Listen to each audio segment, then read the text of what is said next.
I have two objectives. One is to be brief, and two is not to commit any factual errors. So let's hold our breaths. We're going to get through this together. First, I wanted to thank again the University of Texas Austin for hosting us here. I think it's been an incredible day. The College Board and the Gates Foundation for supporting today. I wanted to particularly thank two of the organizers without whom this day would not have happened, much less has run as smoothly as it did, and that's Katie Brock at UT Austin. Thank you. And Caitlin Petruska-Manicelli at the Climate Initiative. And they both put in months and months of work. They were here all weekend stuffing conference packets way below their pay grade, so thank you guys. And I also wanted to thank everyone who came. I think it's inspiring to see a group of this quality and this committed to our shared goal. And in particular, those of you who worked to help your institutions share data with the researchers. I know that that is not always an easy matter technically or legally. It also requires a bit of bravery. And the importance of sharing that data really just can't be overstated. I think we're in a position now where Roz and John and Dave are going to be generating insights that will help us further our mission for years to come. So thank you very much for navigating all of that and for being here. The main thing that I just wanted to say before we adjourn to the reception is let's just try and make sure that today is the start of something. And not a blip. And I heard David say that the College Board is in it for the long haul.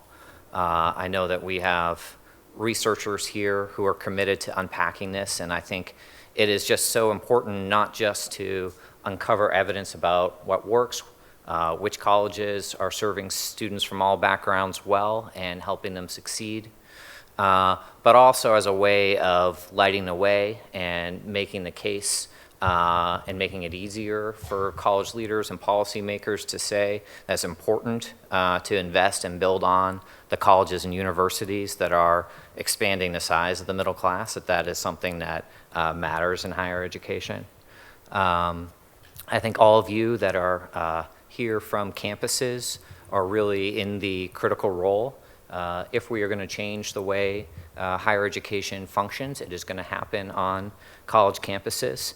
And so the work that you're doing to build cultures of student success, to identify and cultivate new sources of talent, to follow the data wherever it leads, and to find new ways of collaborating with each other, I just think that is really essential. I think for those of us who think a little more about the policy side, I think there's really important work that we can do to support colleges and researchers by making more data available, especially data on what happens to students once they leave campus. Do they earn another degree? Do they get a job? What works? We can sponsor research to help campuses build evidence and apply evidence. Striking that balance between innovation and quality assurance so that we're helping the field move into new and effective practices without opening up the spigot of federal funds for things that will leave students worse off and waste taxpayer money. And then finally, fund quality, and Rosh just talked a little bit about it. How do we align funding behind investments in student quality so that colleges that are moving the needle on outcomes have a resource stream that make those investments sustainable.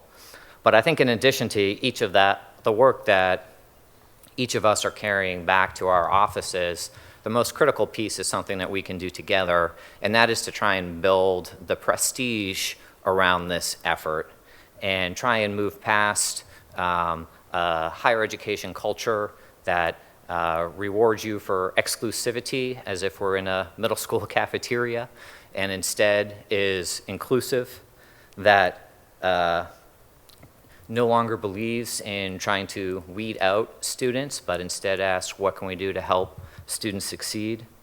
And I think we as a community have a very powerful voice together.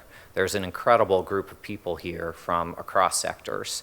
And so I think what we should be thinking about is how can we work together going forward to try to lift up people who are committed to this work, who are making progress on this work. How can we support each other? And how can we grant prestige to the really essential work of building the middle class? Because I think across the political spectrum, whether you're worried about disparities in educational attainment, or the unaffordability of student debt, which we know has a lot to do with whether you graduate or find a job, or income stagnation, or the multi-generational decline in opportunity, or college ROI, whichever one of those resonates with you the most, we're talking about a similar set of issues, and we need to figure out how do we make colleges the reliable, inclusive route to the middle class that they have the promise to be. And I think that's only something that we can do together. So with that, I will stop talking. Here is Oh, thanks, David. It is true, in a couple of months, I'm starting at an organization called TICAS, and I hope to carry on this work there with a particular emphasis on the policy questions of how colleges and universities can contribute to upward mobility. And I may well be pestering you there to try and build some of these partnerships, because it's really important that this work be grounded in research and data and in what leading campuses are experiencing. Okay, thanks for the prompt, David. Okay, with that, we can adjourn, and here's a fact. The reception is out in the courtyard. So with that, thanks everybody for coming very much, and I'll see you soon.